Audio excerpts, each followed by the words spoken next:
21세기 민족일보 TV 뉴스브리핑입니다. 1월 16일 뉴스브리핑 2회차입니다. 2회차는 대성 부정선거로 몸살을 앓고 있는 미국 내 소식을 집중적으로 전해드리겠습니다. 펠로시 하원 의장의 황당한 요구와 미 군부의 반발, 13일 미 연방 하원의 트럼프 미 대통령 탄핵 소추안 가결을 이끌었던 펠로시 연방 하원 의장의 심상치 않은 트럼프 죽이기가 계속되는 가운데 그의 행보가 연이어 군부의 반발을 불러일으켜 화제가 되고 있다.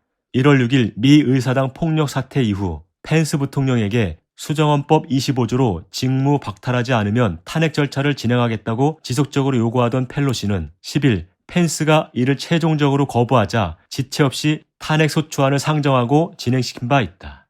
펠로시는 8일 합참 의장에게 전화를 걸어 트럼프에게 핵 버튼을 맡기면 위험하다면서 트럼프의 군 통수권 행사를 제한하라 했지만 마크 밀리 합참 의장은 트럼프 대통령이 여전히 군 통수권자이고 지휘권을 박탈하는 것은 군사 쿠데타나 다름없다며 거부했다. 한편 펠로시는 미 연방의회를 경비하고 있는 방위군을 마치 자신이 통제하는 것처럼 연출 사진을 올려 인터넷상에서 갑론을박이 벌어지고 있다.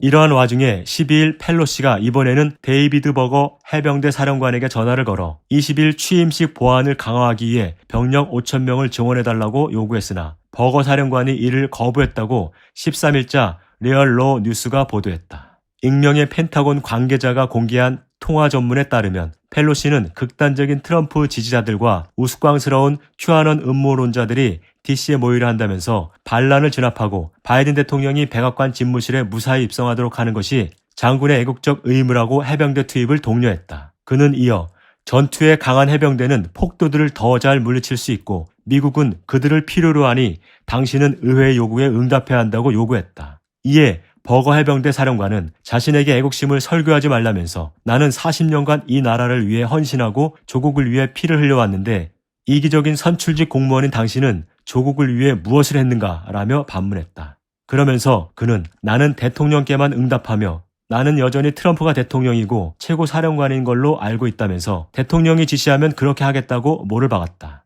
버거 사령관은 펠로시의 황당한 요구에 격분했는지 통화 말미에 당신의 갈라진 표독스러운 입에서 나오는 말을 조심하라면서 그것은 반역이나 마찬가지라고 일갈했다. 빅미디어가 일제히 미 군부도 바이든의 충성 다짐이라는 기사를 내보낸 12일에 있은 이 사건이 공개되자마자 이슈가 돼 일파만파 퍼지고 있다. 빅미디어의 가짜뉴스가 만연한 가운데 미 군부의 동향에 더 귀추가 주목된다.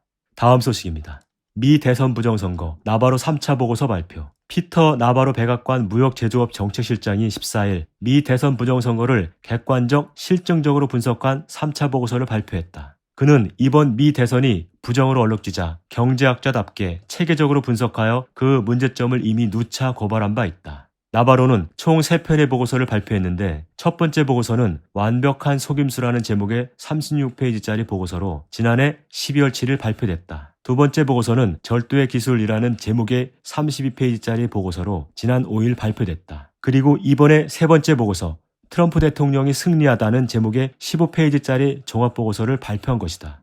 1차 보고서에는 6개 경합주에서 벌어진 6가지 불법적 방법이 분석돼 있고 2차 보고서는 6개 경합주의 불법 부재자 투표, 불법 우편 투표지를 분석했다. 일례로 애리조나주의 경우 두 후보의 득표차가 1만여 표에 불과한데 불법 투표지가 10만 표, 조지아주의 득표차는 1만여 표인데 반해 부정 투표지는 40만 표에 이른다는 사실을 밝혀냈다. 3차 보고서는 각각 경합주에서의 잠재적 불법 투표수 수치를 구체적으로 제시했다. 잠재적 불법 투표수의 원인과 원천 소스를 분석해서 결론을 내렸다. 나바로 보고서대로라면 이번 미 대선은 전방위적 부정선거로 인해 당락이 뒤바뀐 것이다. 움직일 수 없는 수많은 부정선거 증거들에 더해 나바로 보고서까지 공개되면서 미국식 민주주의의 본질이 백일화에 드러나고 말았다. 다음 소식입니다. 미 민생파탄 아쿠아일로 일주일간 97만 명 실직. 미 노동부는 14일 지난주 신규 실업 수당 청구가 96만 5천 건으로 전주 대비 18만 1,000건 늘었다고 발표했다. 이는